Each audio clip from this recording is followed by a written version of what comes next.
Sejarah Nusantara itu kan isinya bukan cuma cerita kejayaan dan kepahlawanan, tapi ada juga tragedi. Nah, hari ini kita bakal bongkar salah satu insiden paling dramatis, paling sakit, yang lukanya itu, terasa sampai ratusan tahun kemudian. Kita lagi ngomongin soal Perang Bubat. Oke, kita mulai ya, tapi kita nggak akan langsung loncat ke abad ke-14, nggak. Kita justru memulai dari sebuah teka-teki di zaman sekarang. Sesuatu yang mungkin nggak kita sadari sehari-hari, tapi ternyata akarnya itu jauh banget di masa lalu. Pernah kepikiran nggak sih pas kalian lagi jalan-jalan di kota-kota besar di Indonesia, kok kayaknya ada nama-nama pahlawan atau kerajaan besar yang hilang gitu aja? Nggak ada nama jalannya. Nah, ini bukan kebetulan loh, ini nih jejak dari sebuah dendam lama. Coba deh lihat pola aneh ini. Kalau kita ke pusatnya budaya Sunda, kayak Bandung gitu, kalian nggak akan nemu jalan Gajah Mada atau jalan Majapahit. Aneh kan?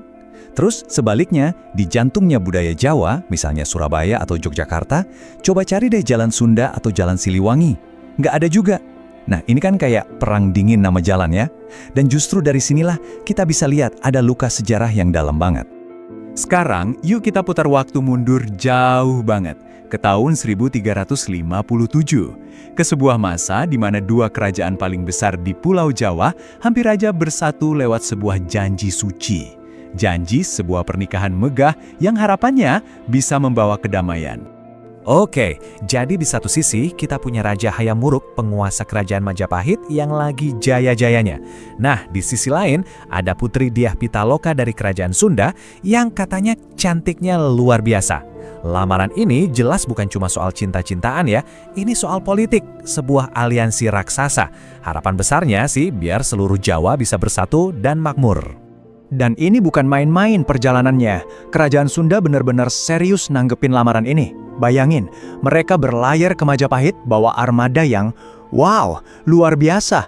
Ada 200 kapal besar dan 2.000 kapal kecil. Totalnya 2.200 kapal. Ini nunjukin banget kan betapa besar harapan dan kehormatan yang mereka bawa ke sana. Begitu sampai di Trowulan, ibu kotanya Majapahit, rombongan dari Sunda ini disambut dan mereka berkemah di alun-alun Bubat. Suasananya tuh pasti penuh harap ya. Semua orang nunggu-nunggu perayaan besar yang bakal menyatukan dua kekuatan utama di Nusantara. Tapi sayangnya takdir punya rencana lain. Nah, disinilah ceritanya berbelok tajam. Apa yang harusnya jadi pesta perayaan malah berubah jadi mimpi buruk.